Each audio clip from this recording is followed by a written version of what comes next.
सकाळच्या सत्रामध्ये जी ओवी घेतली आहे चिंतनाकरता, अध्याय क्रमांक 18 श्लोक क्रमांक 78, त्याच्यावरचं माऊलींचं जे निरूपण आहे त्याचा अगदी शेवटचा भाग आहे की म्हणोनी मने काये वाचा, जो सेवकू होईल येसा, तो स्वानंद साम्राज्याचा चक्रवर्ती करी. त्यातलं शेवटचं चरण आपल्याला सांगते, तो स्वानंद साम्राज्याचा चक्रवर्ती करी. आता बाहेर जी रणधुमाळी चालली आहे ती जड साम्राज्याच्या चक्रवर्ती होण्याकरता, की ज्याच्याशी माऊलींचं काय फारसं घेणं देणं नाहीये, अजिबात घेणं देणं नाहीये असं नाहीये, फारसं काही घेणं देणं नाहीये. मुख्य जे आहे ते स्वानंद साम्राज्याचा चक्रवर्ती होण्यामध्ये. कारण बाहेरच्या साम्राज्याचा एकच चक्रवर्ती होऊ शकतो. आपण अंतरिक्ष साम्राज्याचे मात्र आपण सगळेजण चक्रवर्ती होतो. कारण इथं अनेकत्व आलं तरी बाद नाहीये, अनेकत्व चालू शकतं. असो, एक गोष्ट सांगू का तुमचा मूड चांगला होण्याकरता?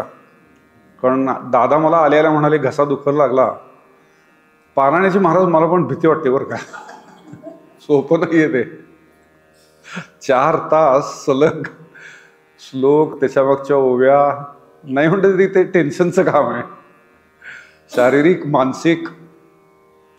कालच एक गोष्ट ऐकली, कोल्हापूरमध्ये ज्ञानयज्ञ चालू आहे स्वामी स्वरूपानंदजींचा, गीतेवरचीच प्रवचन आहेत.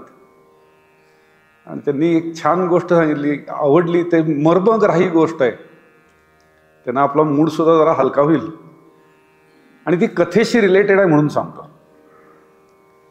एका श्रीमंत माणसाच्या तबेल्यामध्ये घोडा आणि गाढव दोघंही होते. आणि ते गाढव घोड्याला रोज रात्री गप्पा मारताना सांगायचं, कंटाळा आलाय बाबा जीवनाचा या. का रे बाबा, तू तर श्रीमंत घरचं गाढव. नाही, काय वाटेल ते काम करून घेतात रोज. तुला माहिती आहे म्हटलं, ह्याचे ढिगभर कपडे पडतात. श्रीमंत माणसाचं आपल्यासारखं नसतं हो. सकाळी एक ड्रेस वेगळा, दुपारी वेगळा, संध्याकाळी वेगळा. आजचं बेडशीट उद्या चालत नाही. रोज आपले भारे घेऊन जायचे नदीवर, बडवलेले आणायचे. आणि वर माझा मान पण राखत नाहीत. जाता जाता सारखं काय रे गाढवा, काय रे गाढवा म्हणतात. कंटाळलोय. घोडं जरा हुशार असते ना गाढवापेक्षा. ते म्हणाले, मग बाबा तू सोडून का जात नाहीशी नोकरी? नाही, जरा एक आशेचा किरण आहे म्हणतात. काय आशेचा किरण? माझा मालक रागवला की नाही, त्याची एक तरुण कन्या आहे. तिला रागवल्यावर तो काय म्हणतोय, बघ तू नीट वाग, नाही तर तुझं एखाद्या गाढवाशी लग्न लावून देईन. त्या आशेवर बसलोय म्हटलं मी.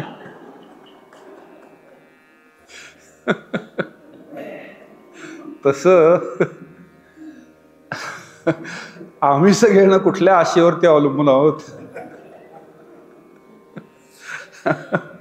आम्हाला वाटते एक दिवस सुखी जीवनरूप एक सुंदर तरुण स्त्री येईल आणि आमच्या गळ्यात वरमाला घालेल. पण ती काय घातल्याचं कोणाच्या ऐकिवात नाही, बघण्यात नाही, सांगण्यात नाही, कशातच नाही. मग ते जर करायचं असेल तर काय करावं? माऊलींची दुसऱ्या अध्यायात जी ओवी आहे की तैसे आणि अनुकरुता नाशू होईल पंडुसुता. नको त्या ठिकाणी नको त्या अपेक्षा ठेवणं सोडलं पाहिजे. आणि नको त्या ठिकाणी नको त्या अपेक्षा ठेवायला आपल्याला आपलं मन लावतं. म्हणून मागच्या पूर्ण ओवीवरती चिंतन मांडण्यासाठी मुख्यतः मी मनावरतीच चिंतन मांडणार आहे. की मनाचा एकदा निग्रह झाला की काया आणि वाचा यांचा वेगळा निग्रह करायला लागत नाही. आता आपण मुख्य विषयाकडे जाऊया. माऊलींनी जिथं म्हणवणी आणि परी हे शब्द घातलेले असतात तिथं तुम्हाला माहिती आहे, म्हणवणीमध्ये एक असर्टिव्ह असर्शन आहे. ते ठासून हे कर म्हणून सांगितलेली गोष्ट आहे. आणि परीमध्ये काय आहे, एक पॉज आहे. हे बघ, हे तुला एवढं सांगितलंय, इररिस्पेक्टिव्ह ऑफ दॅट, इतकं सांगून सुद्धा जर तू ऐकणार नसशील, आणि ते ऐकत नाहीच आपण. आणि म्हणवणी आणि परी हे 2 शब्द एकत्र आलेल्या ओव्या तर फार सुंदर असतात. माऊलींची ओवी एक आलेली, म्हणवणी विषय भोगी जे सुख, जे साध्यंतची जाणू दुःख. साध्यंत आदी आणि अंत दुःखमय, मग मध्ये ते सुखरूप असेल का? आता नाही. आणि लगेच पुढं माऊली म्हणतात परी. काय की जे मूर्ख न सेविता न सरे, इतकं सगळं सांगून सुद्धा लोक ऐकत नाहीत. म्हणून विषयभोगीचे सुख. असं इथे आता माऊली म्हणतात की म्हणून मने काय वाचा, ही ओवी आहे 1668. त्याच्या पुढं मागं म्हणजे आता म्हणून असं का माऊली म्हटल्या, तर त्याच्या मग आपल्याला जवळजवळ 10 ओव्यांचा विचार करावा लागतो. आणि त्याच्यानंतर मग आपण म्हणवनी वरती येऊन थांबतो. याचा अधिक काय स्पष्टीकरण द्यायला नको ना? म्हणवनीचं का देऊ? म्हणवनी आणि परीचं देऊ? माझं ज्यावेळी लग्न ठरलं ना, त्यावेळीचीच गोष्ट सांगतो. काय झालं, वय वाढत चाललं होतं, नोकरी चांगली होती, मोठ्या भावंडांची लग्न झाली होती, आणि मी तर लग्न करायला तयार नव्हतो.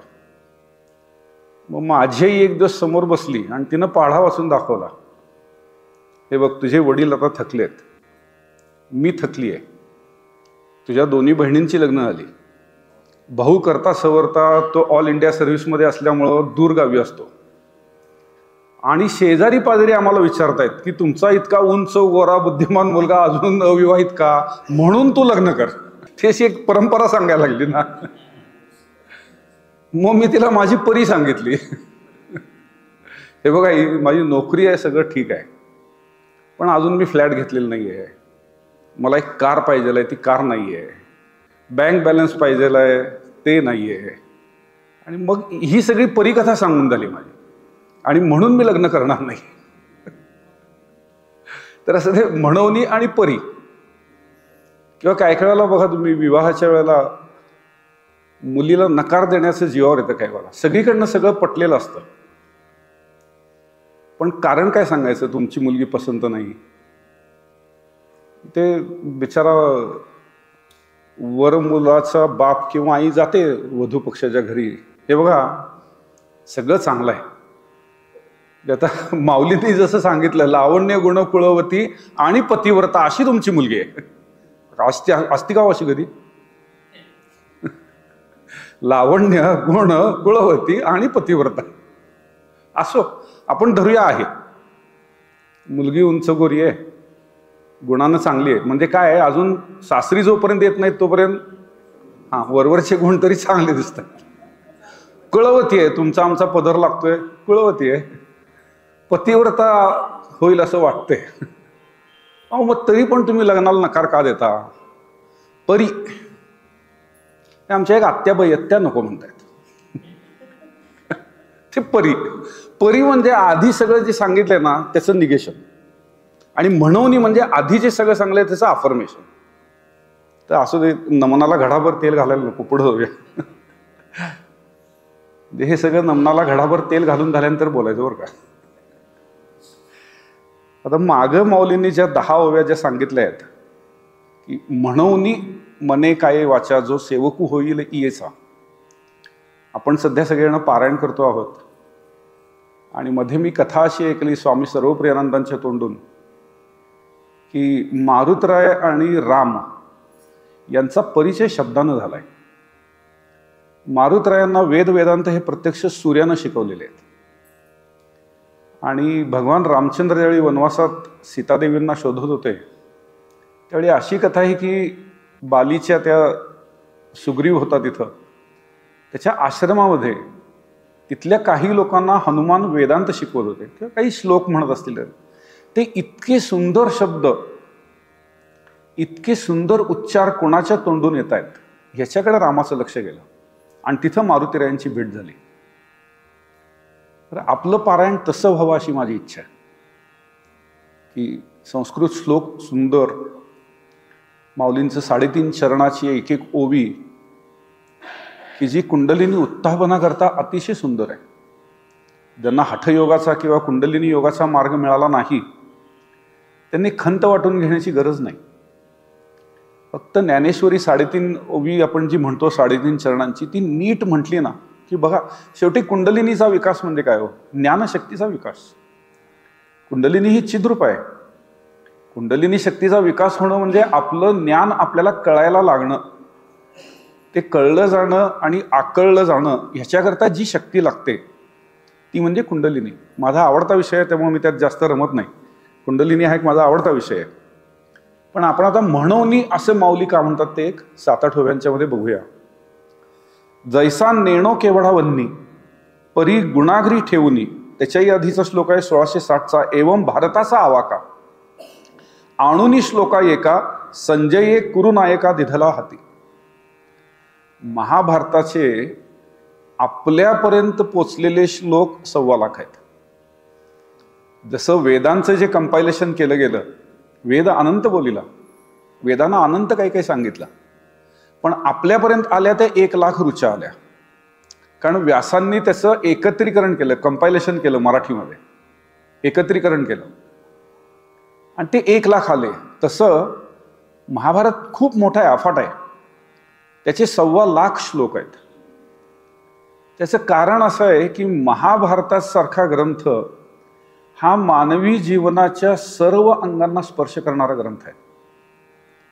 मध्ये मी वाचलं होतं कुठेतरी की 5वा वेद, जसं आपण तुकारामांच्या गाथेला पंचम वेद म्हणतो, तसं महाभारत हा पंचम वेद आहे.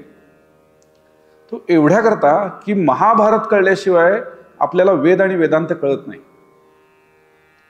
कारण धर्म, नीती आणि अध्यात्म याचं विस्तृत वर्णन महाभारतामध्ये आलेलं आहे. गीतेमध्ये धर्म आणि नीती याचं संक्षेपानं वर्णन आलेलं आहे. अगदी जाता पासिंग रेफरन्स आपण ज्याला म्हणतो ना, तसं आलेलं आहे. पण महाभारतामध्ये धर्म, नीती आणि अध्यात्म आणि हे तीनही मानवी जीवनाकरता अत्यंत आवश्यक आहेत. मी त्याच्यावरती जास्ती निरूपण करत नाही, पण धर्म, नीती आणि अध्यात्म हे एकमेकाला सोडून राहू शकत नाहीत. सगळ्यात मोठा आपला गैरसमज आहे की मी आध्यात्मिक असल्यामुळे मी धार्मिक कुठल्या कार्यात भाग घेणार नाही. हा आपला सगळ्यात मोठा गैरसमज आहे. कारण माऊलींनी आपल्याला ओवी सांगितले, यदा यदा ही धर्मसेवरती, माऊलींच्या ओव्या बघा, मी धर्माची नीतीशी शेष भरी.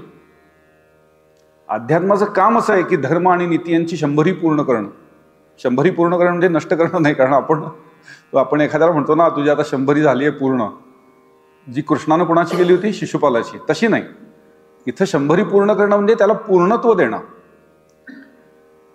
नीती आणि अध्यात्म याला पूर्णत्व अध्यात्मामुळे येतं. म्हणजे तसं बघायला गेलं तर 99% भाग कोणाचा झाला? धर्म आणि नीतीचा 99% भाग आहे. त्याला पूर्णत्व आपलं अध्यात्म देतं. आता महाभारतामध्ये जसे इतका गौरवानं का उल्लेख केलाय की महाभारतामध्ये धर्माचं सार आलेलं आहे. यक्षप्रश्नामध्ये धर्मही सांगितलाय, नीतीही सांगितली आहे. आणि भीष्माचार्यांना शरशय्येवरती जो उपदेश केला त्याच्यामध्ये अनेक प्रकारचे धर्म सांगितलेत. मुख्यतः राजधर्म जरी असला तरी बाकीचे बरेच धर्म त्याच्यामध्ये सांगितलेले आहेत. विदुर नीती सांगितली आहे, त्यामुळे नीती पण येते. आणि अध्यात्मशास्त्र म्हणजे गीता. ह्या तिन्हीचं एकत्रीकरण असल्यामुळं महाभारताचं माऊलींनी पहिल्या अध्यायामध्ये सुद्धा इतका गौरवपूर्ण उल्लेख केलेला आहे. कथा आदरे भारताची करावी. किती ओव्या घातल्यात महाभारताच्या गौरवावर? 10-12 ओव्या घातलेल्या आहेत. आणि गमतीची गोष्ट म्हणजे मला परवाच कोणतरी म्हणत होतं, आम्ही घरामध्ये महाभारत आणि पांडव प्रताप हे ग्रंथ वाचत नाही का, तर म्हणे घरी भांडणं होतात. कुणी सांगितलं यांना? कोणाला माहिती. पांडव प्रताप हरिविजय हे म्हणे ग्रंथ देवळातच वाचायचे. अरे भांडणं मिटण्याकरताचे ते ग्रंथ आहेत. महाभारत हवंच घरामध्ये. ते महाभारत इतकं विस्तृत आहे. वेद जसे अत्यंत विस्तृत आहेत तसं महाभारत अत्यंत विस्तृत आहे. का? गीतेमध्ये आणि वेदांच्या मध्ये फरक असा आहे, वेद सर्वांच्या करतायत. कारण वेदामध्ये त्रिगुणांचं वर्णन आणि त्या त्रिगुणांना अनुकूल कर्म, उपासना आणि ज्ञान आहे. तमोगुणी माणसाकरता कर्म आहे, कारण त्याला कर्माच्या पलीकडे काहीच माहित नाही. मग त्याला काहीतरी विधिनिषेध द्यायला पाहिजे, त्याच्याकरता कर्म आहे. मी एका कोल्हापुरातल्या मासिकाकरता शंकर दिग्विजयचं ट्रान्सलेशन करतोय आणि दर महिन्याला लेख प्रसिद्ध होतात. आपल्याला एक सर्वसामान्यांना एक जो गैरसमज आहे ना की जैमिनीनं जे पूर्वमीमांसेचं भाष्य सांगितलं त्याच्यामध्ये त्याचा हेतू असा आहे की कर्मानेच मोक्ष, आणि त्याच्यामुळे कन्फ्लिक्ट येतो वेदांत्याचा आणि जैमिनींचा. तर तसं नाही आहे बरं का. आणि हे सुहास लिमये स्वतःच्या मंच सांगत नाहीये. विद्यारण्यांचं शांकर दिग्विजय ग्रंथ आणा, मी त्याचं ट्रान्सलेशन केले, 90% पूर्ण झालंय. त्याच्यामध्ये मंडन मिश्रांचा ज्या वेळेला पराभव पूर्ण झाला, मंडन मिश्रा रडले. मंडन मिश्रा म्हटले, आयुष्यभर मी जे फिलॉसॉफी तत्वज्ञान जे कवटाळून बसलो, बरं गुरुबद्दलचा अत्यंतिक विश्वास, माझे गुरु चुकीचं बोलूच शकत नाहीत, आणि इथं तर समोर मी पराभूत झालो ना. शांकर भाष्यामध्ये विद्यारण्यांनी दिलेलं आहे, तिथं प्रत्यक्ष जैमिनी प्रकट झाले आणि त्यांनी मंडन मिश्राची समजूत काढली की बाबा या पूर्वमीमांसेचे जे मी भाष्य केलं त्याचं लोकांनी मिसइंटरप्रिटेशन केलेलं आहे. मी यात तुम्हाला कर्मानं मोक्ष असं सांगितलेलं नाही, मोक्ष ज्ञानानंच होतो. पण तमोगुणी माणसाची बहिर्मुख प्रवृत्ती अंतर्मुख होण्याकरता, स्वार्थी प्रवृत्ती निस्वार्थ होण्याकरता कर्म किती उपयुक्त आहे याच्याकरता कर्माचं इतकं सविस्तर वर्णन मी ह्याच्यामध्ये केलेलं आहे. त्यामुळे याचा दोष जैमिनींच्याकडे जात नाही. अनधिकारी व्यक्ती या अध्यात्म आणि इतिहासात शिरल्या की देशाचं वाटोळं ठरलेलं, एवढं लक्षात ठेवा. त्यामुळे अनधिकारी व्यक्तींच्यापासून आपण सावध राहिलं पाहिजे. असं हे 1,25,00,000 श्लोकांचं महाभारत. त्या 1,25,00,000 श्लोकांचा आवाका आपल्याला माहिती आहे, 700 श्लोकांच्या मध्ये आला आणि शेवटी सर्व धर्मान परित्यज्य ह्या एका श्लोकामध्ये आला. एवं भारताचा आवाका आणुनी श्लोका एका संजये कुरुनायका दिधला हाती. आता त्याला त्यांनी एक दृष्टांत दिलाय माऊलींनी. कसा? जैसा नेणो केवढा वन्नी परी गुणाग्री ठेवणी आणि जे सूर्याची हानी निस्तरावया. सूर्य, अग्नी, सूर्याचं प्रतीक किंवा सूर्य अग्नीचं प्रतीक, तो फार मोठा आहे. इतका मोठा आहे की आपल्याला सूर्यप्रकाशाचा आवाका कळत नाही. किती सूर्यप्रकाश असू शकेल? आमच्या पृथ्वीला तो प्रकाशित करतो एवढा, नाही तर बाहेर गेल्यानंतर सगळा सूर्याचाच प्रकाश आहे ना, ऊर्जा. सूर्य अस्ताला गेल्यानंतर त्याचा प्रतिनिधी म्हणून त्याच ऊर्जेपासून तयार झालेली एक पणती आपण लावली की घरामध्ये लख्ख प्रकाश पडतो ना. तसं महाभारत हे सूर्य आहे, आपल्याला त्याचा आवाका कळत नाही. आणि तो आवाका कळण्याकरता म्हणून ही गीता आणि त्यातला 66वा श्लोक हे एका पणतीसारखं किंवा त्या एका ज्योतीसारखं काम करतात. त्या ज्योतीवरून त्या दीप्तीची जशी आपल्याला अनुभूती यावी किंवा त्याचा आवाका कळावा, तसा गीतेवरून ज्यानं सखोल चिंतन केलेलं आहे त्याला महाभारताचा आवाका कळावा. परी गुणाग्री ठेवणी आणि जे सूर्याची हानी निस्तरावया. ते संपूर्ण प्रकाश म्हणजे काय किंवा ऊब म्हणजे काय हे आपल्याला त्या ज्योतीवरनं कळतं. तैसे शब्द ब्रह्म अनंत जाले 1,25,00,000 भारत भारताचे सते सात सर्वस्व गीता.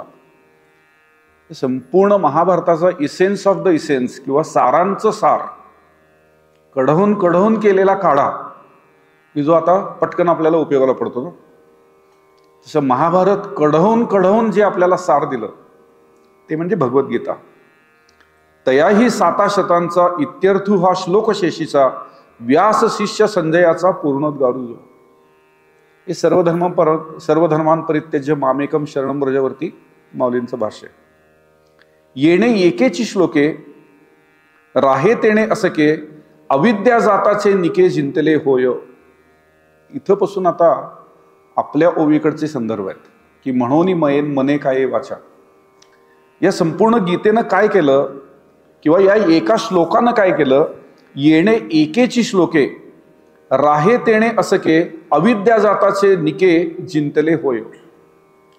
या एका श्लोकाचं जरी आपण नीट चिंतन केलं तरी संपूर्ण अज्ञान आपल्याला नष्ट करता येईल. आपल्याला माहिती आहे वेदांतामध्ये आपण नेहमी बघतो की माणसाला बंध नेमका कशाचा? बंध कर्मानं झाला का विचारानं झाला, या ॲबस्ट्रॅक्ट आयडिया आहेत. कारण आपल्याला डोळ्यासमोर काहीही केलं तरी मी बांधला गेलो. कुठं बांधला गेलो हो? मी मोकळा आहे. आत्ता जर गाडीतनं उतरलो, खाली चहा प्यायलो, कुठं बांधलंय मला कोणी? नाही, मी मोकळाच आहे. मग तुम्ही काय सांगता तुम्ही बांधले गेलेला आहात, तुम्ही बांधले गेले, मग आम्हाला दाखवा तरी कशाचं बंधन आहे. बरं, ज्ञानाचं बंधन तरी कोणाला दिसतंय का? हे बघा, कर्माचं बंधन म्हणजे मला काही इथं कुणी दोरी बांधून ठेवलेली नाही, ते एक वेळ मी जाणून घेतलं. आता ज्ञानाचं तरी बंधन दाखवा. अरे तू अज्ञानानं बांधलेला आहेस, अरे तू अज्ञानानं बांधलेला आहेस. अगदी एखादा जो पहिलीतला आहे, परमार्थात नुकताच ज्याचा प्रयोग झालाय, महाराज कुठलं अज्ञान दाखवा तरी, कुठं असते ते? ही तर माळ आहे माझी, म्हणजे हे तर काय बंधन नाही. तुमचा अज्ञानाचा बंध म्हणजे काय? मग जसं कार्यावरून कारणाची कल्पना करायला लागते, तसं नेमकं बंध म्हणजे काय? तर बंध म्हणजे दुःख. आपल्या सगळ्यांना माहिती आहे आपण दुःखी आहोत, एवढं तरी माहिती आहे ना. आपल्या जीवनामध्ये सुख पाहता जवा पाडे, दुःख पर्वता एवढे, एवढं तरी आपण मान्य करू. बाकी सगळं सोडून द्या. मला दोरीनं बांधलेलं नाही, गरवायला नानांचा रोप आणायला लागला नाही, अज्ञान नावाचं तुम्ही काय बंध म्हणताय तो काय आम्हाला कुठं दिसत नाही, आम्हाला ते ॲबस्ट्रॅक्ट आयडिया कळत नाहीत. मुख्य म्हणजे अज्ञान म्हणजे काय तेच कळत नाही. आम्हाला सगळं माहित आहे. आता माता भगिनी बसल्यात, त्या म्हणतील आम्हाला पाकशास्त्रातलं केवढं कळते, तुला माहित आहे? तुला लोणचं तरी घालता येतं का? आम्हाला सांगतोय अज्ञान अज्ञान अज्ञान. संध्याकाळी धारा कशा काढायला माहित आहेत का तुला? आम्हाला काय माहित आहे त्यातलं? मग ज्ञानी कोण, तुम्ही का मी? तुमच्या दृष्टीनं मी अज्ञानी झालो. मग अज्ञान काय लावलंय? मी म्हणणार मला जे फिजिक्स केमिस्ट्री माहिती आहे ते तुम्हाला कुठं माहिती आहे? मग कुठल्या अज्ञानाची कुणी कोणाला बंध घातले? इथंच ना मारामारी चालू होईल आपली. पण आपण जर एकमेकाला विचारलं, बाबांनो बंध म्हणजे दुःख, हा दुःख आमच्याकडं आहे, हे सगळ्यांना मान्य करतात. म्हणजे बंधाचं स्वरूप आहे दुःख. आणि मग ते दुःख कशामुळे झालं आम्हाला? तर ते मोहामुळे झालं, हे पण आपल्याला माहिती आहे. कारण माऊलींची शेवटी पुढं ओवी आलेली आहे की गीता हे सप्तशती मंत्र प्रतिपाद्य भगवती, मोह महिषा मुक्ती आनंदली असे. आणि अर्जुनाला तर महामोह झाला होता. दुसऱ्या अध्यायातले माऊलींच्या ओव्या आठवा, तो ग्रासीला होता महामोहे काळ सर्पे. हा सामान्य मोह नाही आहे. त्यामुळं आपण ज्याला बंध बंध बंध म्हणतो त्याचं स्वरूप तरी आपल्याला कळलं, दुःख. आता आपण नेहमी म्हणतो मांडुक्य उपनिषदाचा ज्या ज्या वेळेला विषय येतो, मी सगळ्यात आनंदी कधी असतो? मांडुक्याचा थोडा बहुत अभ्यास केला असेल ना. अत्यंत गाढ झोपेमधला आनंद जो हवासा वाटतो. पण तो तरी हवासा वाटेल का? आता विचार करा, जे काही म्हणून उमेदवार निवडणुकीला उभारलेत, त्यांना काल झोप हवीशी वाटली असेल.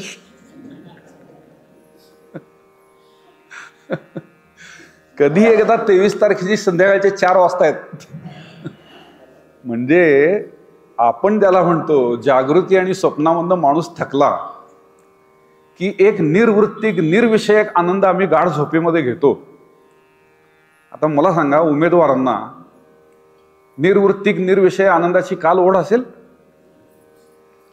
किंवा तुम्हाला जर मी उद्या सांगितलं उद्या कोल्हापूरला या, 1 कोटी रुपयाची तुम्हाला लॉटरी लागलेली आहे, झोप लागेलच, मग निर्वृत्तिक निर्विषयक एका अवस्थेकडे तुमची ओढ लागेल का?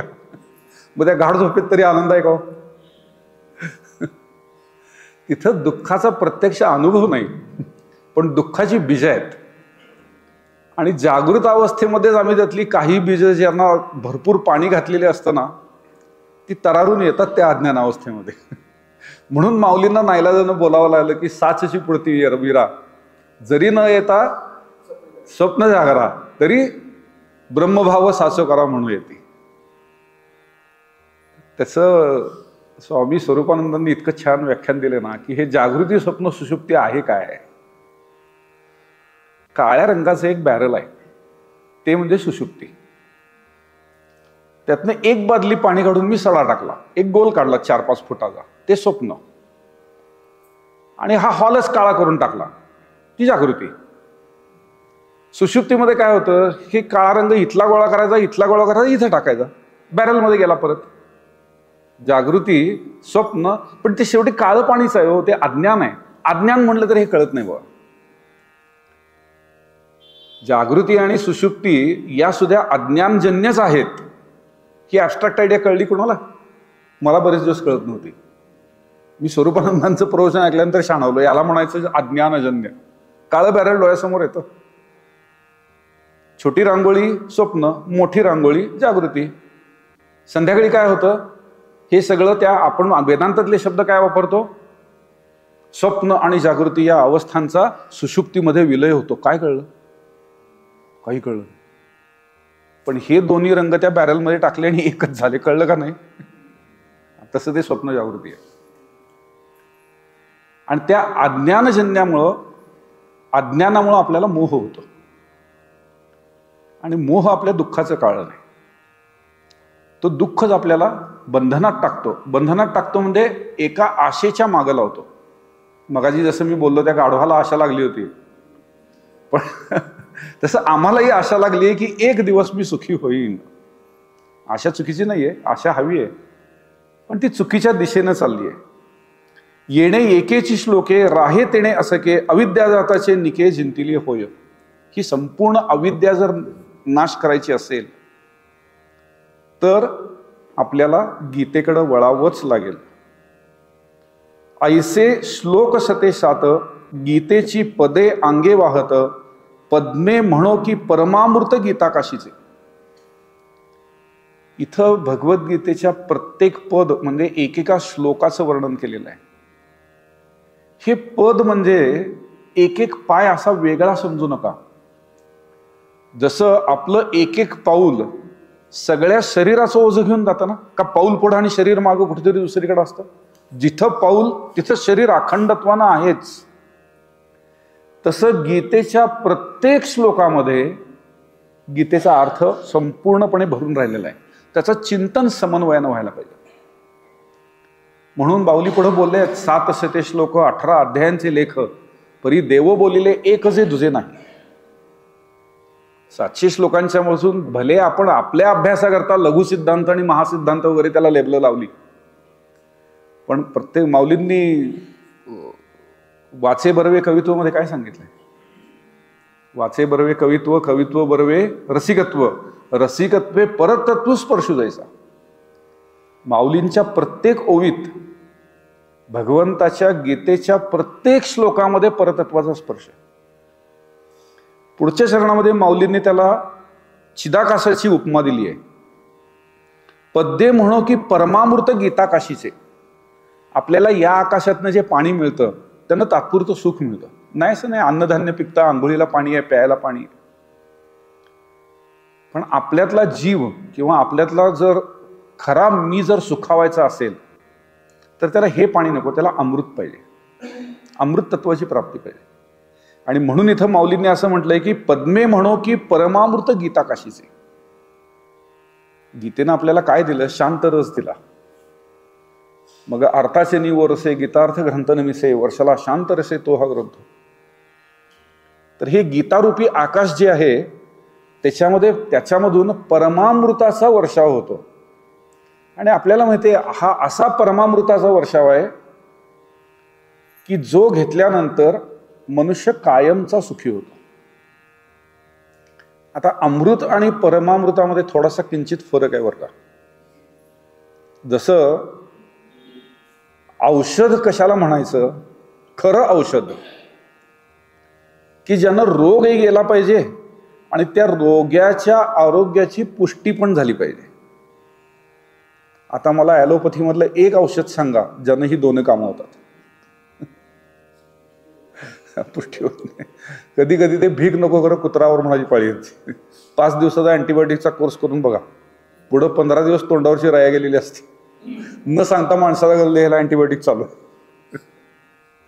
पण हे औषध तसं नाहीये.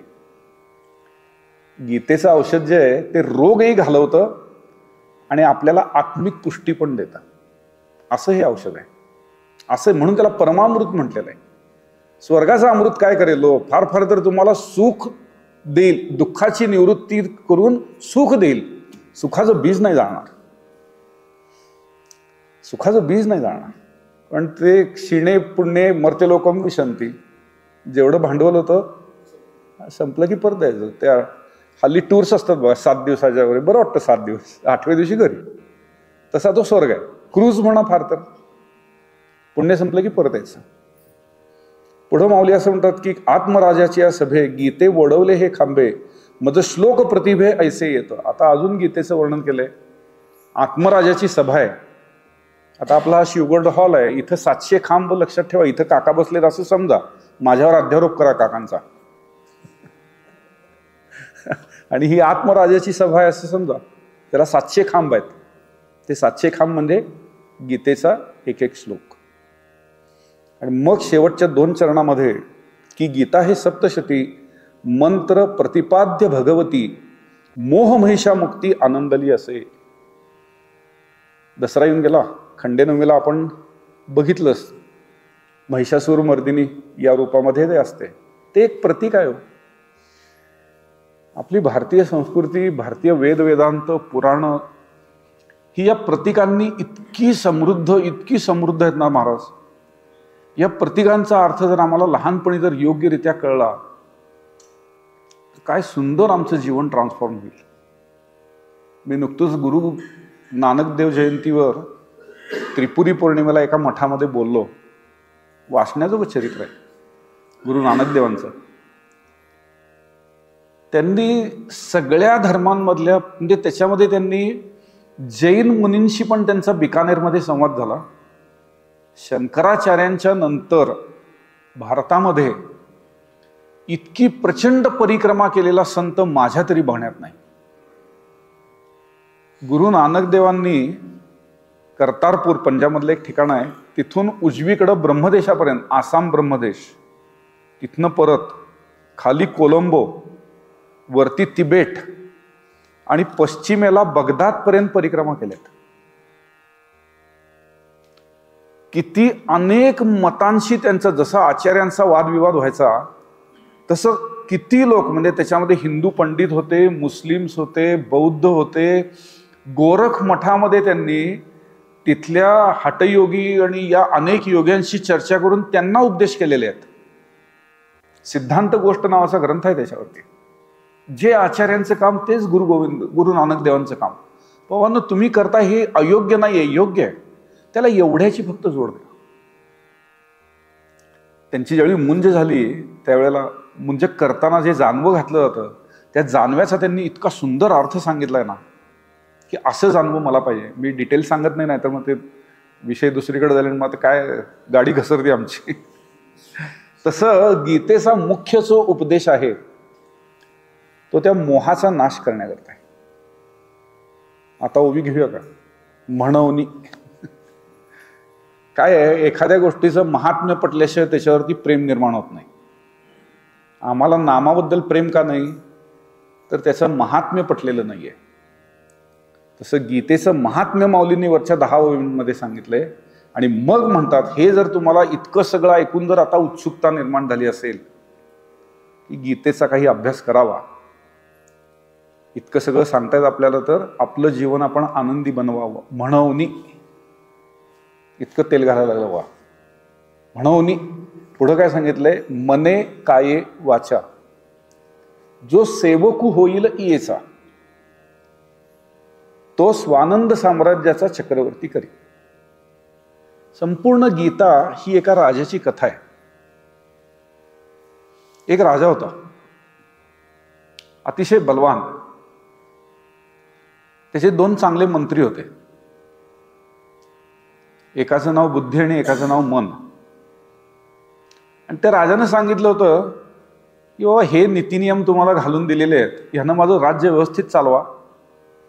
राजाला काही प्रत्यक्ष काम करायला लागत नाही. राजा नुसतं सांगतो ना, हा इथं हॉस्पिटल बांधा. बांधलं होतं.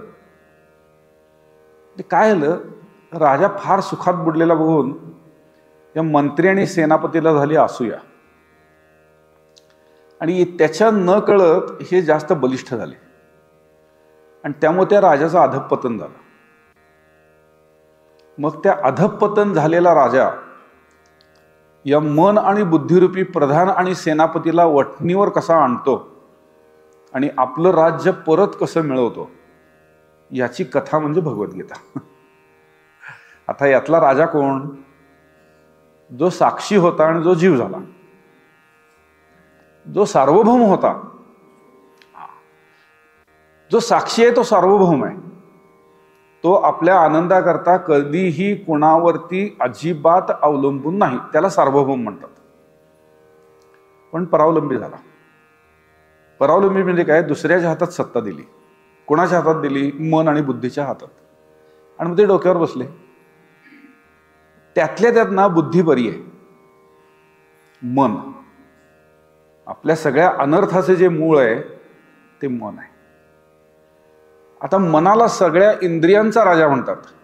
आता आपण मुख्य ओवीचं थोडं चिंतन करूया की म्हणवनी मने हा शब्द पहिला घातलाय. पहिल्यांदा मनानं, मग कायावाच्यामध्ये ते आपोआप येतच. कारण कायेमध्ये जी 10 इंद्रिय आहेत, आपल्याला माहिती आहे आपला जो काही व्यवहार चालतो इंद्रिय मनापर्यंत त्याच्या ज्या काही संवेदना आहेत त्या आणून पोचवतात. आणि मन काही काही वेळेला बुद्धीला विचारून काम करतं, बऱ्याच वेळेला बुद्धी झोपलेली बघते आणि आपलं आपच काम करतं. आता आपल्याला जर आपलं साम्राज्य आणि आनंद परत मिळवायचा असेल तर सुरुवात कुठनं करायला लागेल? इंद्रियांच्या पासून. इंद्रिय कह्यात आणायची असतील तर काय होईल? 3ऱ्या अध्यायाची शेवट बघा. म्हणून याचा कुरुठा इंद्रिये ते निर्दाळूनी घाली सर्व थेये. पहिल्यांदा इंद्रिय संयम. अध्यात्माची पहिली पायरी कुठली जर असेल तर इंद्रियांचा संयम. इंद्रियांचा संयम न करता जो परमार्थाकडे आला, एक डिसिप्लिन आयुष्य ज्याला जगणं जमत नाही त्यानं 10 भोकं पाडलेल्या गाडग्यातनं पाणी वाहिल्यातला प्रकार आहे. सकाळी मी काकांचं प्रवचन ऐकतो, दुपारी स्वरूपानंदांचं ऐकतो, संध्याकाळी आत्ताच मला डॉक्टर साहेब सांगत होते, कोण एक ताई आहेत सुषमाताई, त्यांचं ऐकतो, आणि रात्री झोपण्यापूर्वी आणि एकाचा ऐकतो. आणि बाकी आचरण वाटेल तसं आहे. 10 भोकं तशीच. पाणी भरणं 24 तास चालू आहे आणि घडा कधी बघतो भरणार नाही. परमार्थाचा काय आणि प्रपंचाचा काय? अधिकारी एकच आहे. नियमित आयुष्य हा कणा आहे परमार्थाचा.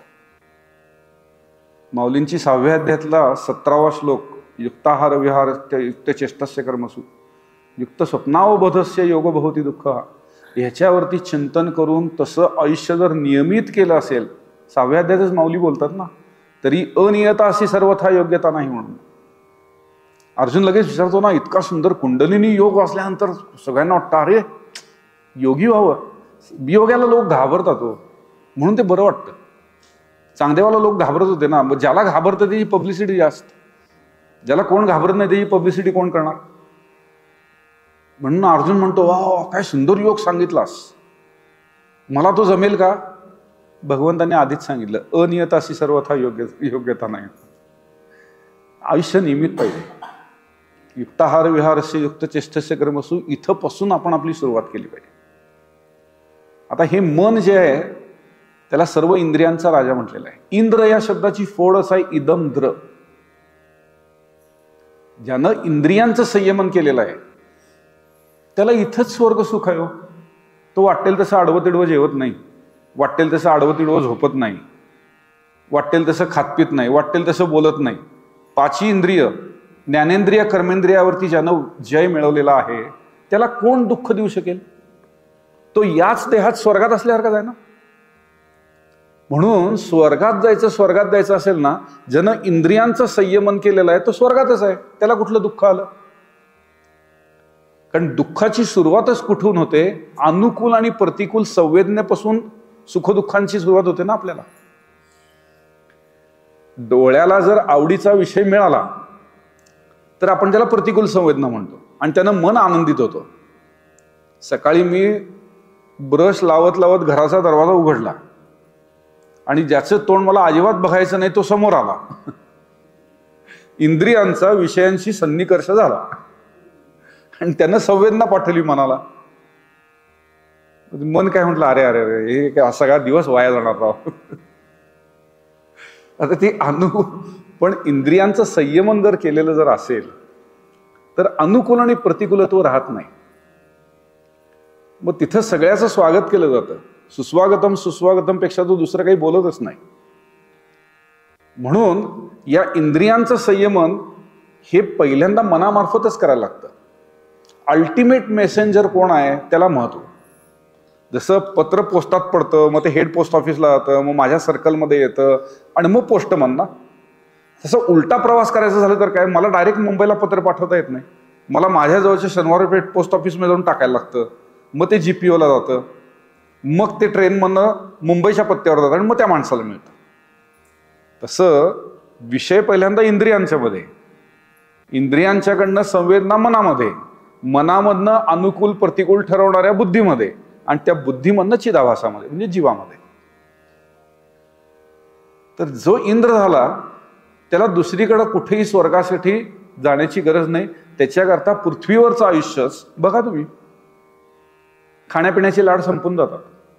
जे समोर येतं ते छान तो खातं. कुठं झोपायचं, काय झोपायचं, डनलॉपचीच गादी पाहिजे, 3 नंबरचीच खोली आम्हाला शिवगडला आल्यानंतर मिळाली पाहिजे, काही राहत नाही. आमचा एक आग्रह असतो, आम्हाला 2 किंवा 3 नंबरचीच खोली पाहिजे. देत कसं नाहीत, आम्ही एवढे मोठे प्रवचनकार, जेवताना वेगळी पंगत पाहिजे. असो रामकृष्ण, काय वाहत जायला फार होते. आता ह्या मनाचं स्वरूप काय आहे थोडक्यात बघूया. कारण मनावरती विजय मिळवला. मन हे आपलं इंद्र आहे बघा, आणि आपल्याला इंद्राच्या पेक्षा वरती जायचंय. आपल्याला इंद्र होऊन थांबायचं नाहीये. 13व्या अध्यायामध्ये माऊलींनी मनाची व्याख्या केलेली आहे. मन हे वायू तत्वाचं बनलेलं आहे, त्याच्यामुळे ते चंचल आहे जसा वायू. पण त्याचं नेचर असं आहे ना महाराज. कोल्हापुरामध्ये एका कोणीतरी पुस्तक प्रसिद्ध केलं मनावरती. मी सहज उत्सुकता म्हणून बघितलं, आणि ब्रिटिश स्कूल ऑफ सायकॅट्री जी आहे किंवा अमेरिकन बुक ऑफ सायकॅट्री, त्याच्यामध्ये ते लोक म्हणतात आम्हाला मन डिफाईन करता येत नाही, मनाची व्याख्या करता येत नाही, कळलेलंच नाही मन काय मन आहे, काय अवस्था आहे बघा. जगभरातले शास्त्रज्ञ, जगभरातले मनोविकार तज्ञ, आता येतानाच माझं डॉक्टर साहेबांचं बोलणं चाललं होतं, रोग ज्या वेळेला का झाला कळलं नाही ना, सरळ मनावर ढकलून टाकतात. हे सायकोसोमॅटिक डिसीज आहे हो, तुमचं मन तुम्ही सांभाळा. अहो महाराज मन म्हणजे काय ते सांगा ना, ते माहित नाही. तुम्हाला आश्चर्य वाटेल, मी त्या नेटवरतीच बघितलं, सम बिलियन पाऊंड्स खर्च होतात मन काय हे शोधण्यावरती, पण मन म्हणजे काय कळलेलं नाहीये. ते एका बौद्ध भिक्षूची गोष्ट वाचण्यात आली होती झेन बुद्धिझम मधली. एक मनुष्य असंच त्याच्याकडे गेला होता, महाराज माझं मन थाऱ्यावर नाहीये, ते शांत करा. ते झेन बुद्धिस्टही भारी असतात बरं का, झेन साधू. ठीक आहे करतो, त्याला घेऊन तरी ये माझ्याकडं, रोग्याला घेऊन तरी ये, तुझं मन थाऱ्यावर नाही आहे ना. मग तो अंतर्मुख झाला, अरे मन थाऱ्यावर नाही म्हणजे नेमकं काय थाऱ्यावर नाहीये. तो साधू बरोबर बोलला ना, तुझं मन घेऊन ये, मला सांग, मी त्याला ठीक करतो. आपण म्हणाल बघा, आपण स्वतः म्हणतो ना माझा मुलगा आजारी आहे, माझा मुलगा आजारी आहे, डॉक्टर म्हणणार मुलाला घेऊन ये ना, तसं तुझ्या मनाला घेऊन ये, बरं करतो. माऊलींनी व्याख्या इतकी सुंदर केली आहे त्याच्यामध्ये, ह्या सगळ्याचे मन सापडत नाही, पण ते आपल्या शरीरावरती आणि दैनंदिन जीवनावरती जो परिणाम घडवून आणतं, ते थोडक्यात कार्यावरून कारणाचं अनुमान.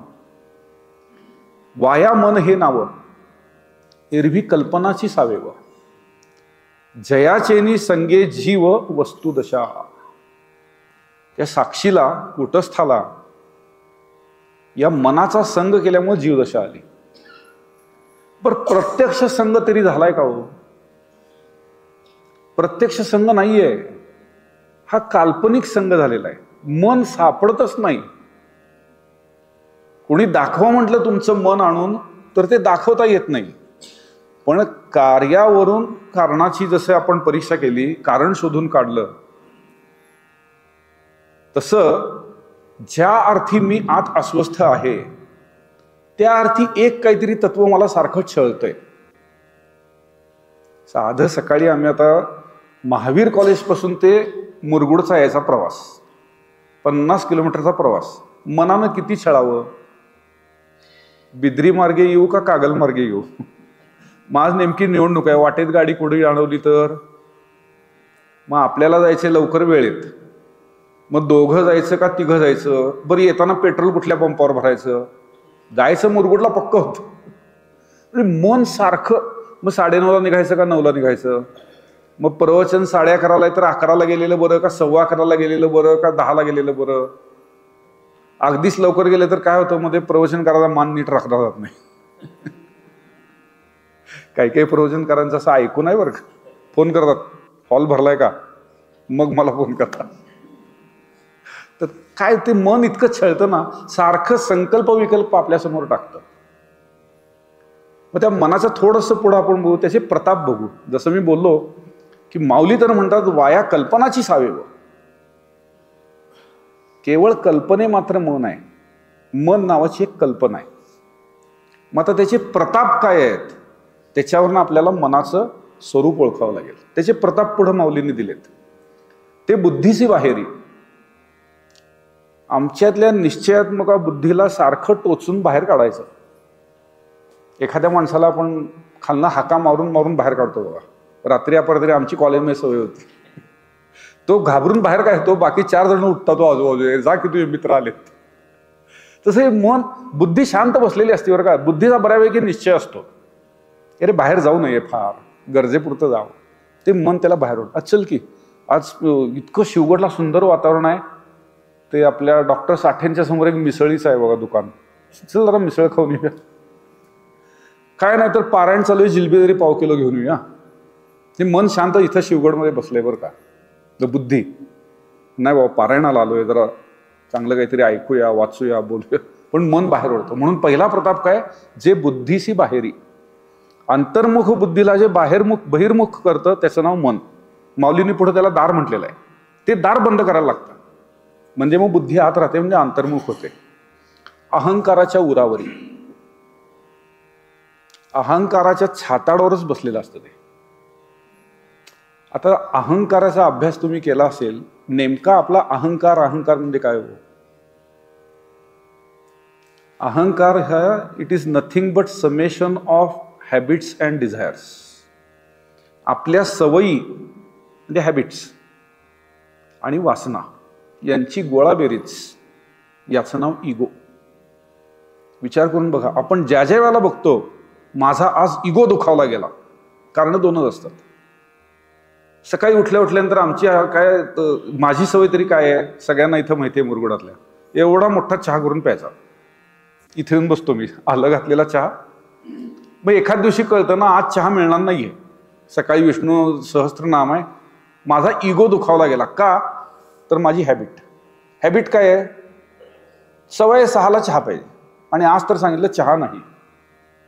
किंवा दुसरी डिझायर, काहीतरी मला इच्छा असते, त्या इच्छेच्या आड काहीतरी येतं, या व्यतिरिक्त अहंकार नाही. आणि याचा अजून थोडासा जर सूक्ष्म आपण विचार केला तर आपल्या इच्छा, डिझायर्स आणि हॅबिट, सवयी, या त्रिगुणात्मक आहेत. बघा तुम्ही, या सगळ्याला मूलभूत कारण गुण आहेत आपले. त्या गुणांना मूलभूत कारण धातू आहेत, आणि त्या धातूंना मूलभूत कारण आपलं अन्न आहे. इथंपर्यंत जातं. अन्नापासून धातूची निर्मिती आहे, त्या धातूंपासून त्रिगुणांची निर्मिती आहे. म्हणजे त्रिगुणांची निर्मिती नाहीये, पण तो धातू त्या गुणाकडे आकर्षला जातो, आणि त्या गुणाप्रमाणे वृत्ती बनते. माऊलींनी पुढे सांगितलेलं आहे की आवडे ते वृत्ती किरीटी. इतक्या सखोल चिंतनात आपल्याला तर कळतं. तर 2 गोष्टी जर आपण आधी पूर्ण करूया. ते बुद्धीची बाहेरी, अहंकाराच्या उरावरी. अहंकाराला ते हो म्हणायला भागच पाडतं मन, मी दुखावला गेलोय. जसं इथे एखादा सूर्याचा कवडसा पडला, तो कवडसा म्हणजे आमच्यातला शुद्ध अहम, साक्षी.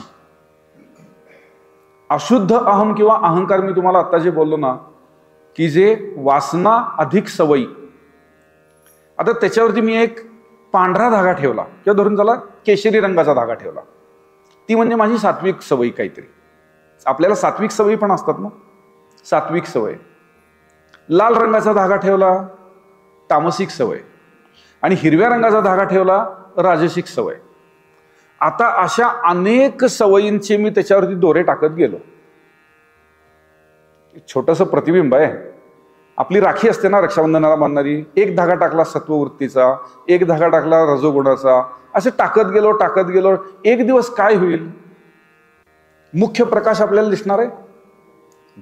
पण त्या प्रकाशानं प्रकाशित केलेला तो गुंडाळा दिसेल का नाही? तो अशुद्ध अहम. That is summation of habits and desires. मूळतः अहंकाराला जो चिदाभास म्हणून आपण जे म्हणतो तो भासमानच आहे, तो असंगच आहे. त्याला तादात्म्य भ्रांतीमुळं संगत्व आलेलं आहे. पाण्यामध्ये चिखलामध्ये पडलेली सूर्याची किरणं ही कधीतरी रंगीत होतील का हो? पण आपण म्हणतो ना काय रंगीत किरणं पडलीत म्हणून. तसंच शुद्ध चिदाभास जो आहे ना, शुद्ध जो अहम जो आहे तो या गुणकर्मानं कधीही लिप्त होत नाही. जसं मी तुम्हाला उदाहरण दिलं, पण आम्ही काय करतो त्याच्यावरती आमच्या सवयी आणि इच्छा यांचा रोज एक दोरा नवीन टाकत असतो. आज काय मला ही इच्छा झाली, उद्या काय, आणि मग तो नुसतं आपल्याला गिंडाळा दिसतो. म्हणतो बघा माझा अहम अहम अहम. अहम म्हणजे शेवटी मन आहे, मनातल्या सगळ्या वृत्ती आहेत. आणि म्हणून माऊली पुढे जाऊन असं म्हणतात, ऐसे ठाई माझारी बळीयावले. आणि मग अहंकाराच्या उरावर बसून तो म्हणतो, म्हण मला ही गोष्ट आवडती, मला ही इच्छा झाली. मग काय होतं, या वृत्ती ज्या आपल्या आहेत, हे धागे म्हणजे वृत्ती आहेत, त्रिगुणात्मक आहेत. त्या आपल्याला छळतात कशा? आवडे ते वृत्ती किरीटी आधी मनवनीच उठी. ती वृत्ती जी आहे ती पहिल्यांदा मनामध्ये प्रवेश करते आणि मनामधून मग आपली काया आणि वाचेकडे जाते. म्हणून मने काये वाच्यामध्ये मन महत्वाचं काय आहे? थोडक्यात आता लक्षात ठेवा, वेळेचं मी भान ठेवतो. मी तुम्हाला काय बोललो, हा अहम अहम अहम जो आहे ना अशुद्ध, तो कशाच गोळाबेरीज आहे? सवयी आणि इच्छा. त्या सवयी आणि इच्छा कशामुळे तयार होतात? वृत्तींच्यामुळे तयार होतात. त्या वृत्ती कशामुळे तयार होतात? सप्तधातूंच्यामुळं. धातू कशांच्यामुळे झाले? अन्नामुळे. आणि म्हणून आपल्याला सगळ्यात अध्यात्माच्या पायरीमध्ये सगळ्यात पहिल्यांदा माळ घालताना काका काय सांगतात? अपेयपान आणि अभक्ष भक्षण करायचं नाही. हा पिंड पहिल्यांदा सत्वगुणी व्हायला पाहिजे. हा पिंड सत्वगुणी झाला की मग त्या वृत्ती सत्वगुणी होतील. सत्वगुणी वृत्ती मनामध्ये पहिल्यांदा प्रकट होतील आणि मग मनामध्ये आलेली वृत्ती वाचा आणि दिठी. माऊलींची पुढे उभी आहे, आवडे ते वृत्ती किरीटी आधी मनोनीच उठी, मग ते वाचे दिठी करासी ये. आणि हे सगळं जर आपल्याला करायचं असेल तर भगवद्गीतेची सेवा करायला लागेल. सेवा म्हणजे काय हो? भज सेवायाम. सेवा या धातूचा जो मूळ, सेवा या शब्दाचा मूळ धातू जो आहे तो भज. आणि भजणे म्हणजे चिंतन करणे. आपल्याला भगवद्गीतेचं चिंतन करावं लागेल. श्रवण आपल्याला अध्यात्मामध्ये माहिती आहे, श्रवण, मनन आणि निधिध्यासन या गोष्टी सांगितलेल्या आहेत. मग संपूर्ण आपलं जर आयुष्य बदलायचं असेल तर पहिल्यांदा श्रवण घडायला पाहिजे. श्रवण घडण्याकरता आपल्याला आधी मनामध्ये तशी वृत्ती यायला लागेल की आपण पहिल्यांदा भगवद्गीतेचं किंवा ज्ञानेश्वरीचं पारायण करूया, काही श्लोक पाठ करूया, त्याचं मनन करूया. मननाशिवाय श्रवण व्यर्थ आहे बरं का. आपण संध्याकाळच्या सत्रामध्ये बघणार होतो, तासाभरामध्ये मी बोलीन तुम्हाला की नेमकं कीर्तन कशाला म्हणतात, नेमकं भजन कशाला म्हणतात. म्हणजे अध्यात्माच्या त्या पायऱ्या आहेत. आणि त्याच्यामुळं आपल्याला ज्या सगळ्यांना आपल्याला कुठून कुठं प्रवास करायचा आहे, सुरुवात करताना मी तुम्हाला बोललो की आपल्याला बंधाची निवृत्ती करायची. आणि बंध कळायला अवघड आहे म्हणून मी तुम्हाला सांगितलं दुःखाची निवृत्ती करायची. एवढं तर पक्का आहे ना. सुख पाहता जवा पडे, दुःख पाहता पर्वता एवढे. ह्यातनं बाहेर पडून आम्हाला आनंदाचे डोही, आनंद तरंग इथंपर्यंत प्रवास करायचा. हे गोल टार्गेट फिक्स आहे आपलं. म्हणवनी मने काये वाचा. आणि हे सगळं ज्ञान जे आहे की मन काय आहे, ते आपल्याला किती छळतं, ते बुद्धीला कसं छळतं, अहंकाराला कसं छळतं, आणि मग त्या अहंकारापासून आपण मुक्त कसं व्हायचं, हे सगळं त्या मनाला आधी कळावं लागेल. आणि म्हणून मने काये वाचा, जो सेवकू होईल इयेचा. आणि इथं सेवा या शब्दाचा अर्थ तुम्हाला सांगितला, भज सेवायाम. तुका म्हणे देवा चिंतन ते तुझी सेवा. देवाची सगळ्यात मोठं जर कुठलं जर सेवा असेल तर ती चिंतन. माऊलींनी इथं काय सांगितले, हा आमचा देव आहे. भगवद्गीतेचा समारोप करताना माऊली म्हणतात म्हणून मज काही समर्थनी विषय नाही, गीता जाणा हे वाङ्मयी श्रीमूर्ती प्रभूची. आता या प्रत्यक्ष भगवान श्रीकृष्णाची सेवा कशी करणार? याला नैवेद्य देणार, याला आंघोळ घालणार, घातले तर उद्या ते दिसेल पारायणाला येईल का? मग याची सेवा म्हणजे एकच चिंतन, आणि त्याच्याकरता मन तयार व्हायला पाहिजे, ते सात्विक व्हायला पाहिजे, ते शुद्ध व्हायला पाहिजे. अवघड काहीच नाही आहे. आपला सात्विक आहार आहे, आपण एकादशी करतो, वारी करतो, पूर्वतयारी झालेली आहे. पण आता 1 तास प्रवचन तर करायला पाहिजे. असो, थांबतो इथं. संध्याकाळी परत 4 वाजता आपल्याला बघायचं आहे. म्हणून मने काय वाचा जो सेवक होईल येचा. म्हणून या सगळ्या ह्याच्यामध्ये सुरुवातीला मी थोडक्यात ज्ञानेश्वरी पारायणाच्या निमित्ताने ज्ञानेश्वरीचं महात्म्य पुढच्या पहिल्या 8 ओव्यांमधून सांगितलं की इतकं का महत्त्वाची ज्ञानेश्वरी आहे. आणि तिची सेवा जर करायची असेल, म्हणजे तिचं जर चिंतन जर करायचं असेल, तर आमचं त्यातला मुख्य जो भेटोचं कार्ड जे आहे ते म्हणजे मन. त्या मनामधल्या वृत्ती बदलण्याचं काम भगवद्गीता करते. आणि म्हणून मने काय वाचा जो सेवक होईल तियेचा, जो स्वानंद साम्राज्याचा चक्रवर्ती करी. पुंडलिक वरदा हरी विठ्ठल. श्री ज्ञानदेव तुकाराम सद्गुरु श्री ज्ञानेश्वर महाराज की जय. विठ्ठल विठ्ठल विठ्ठल.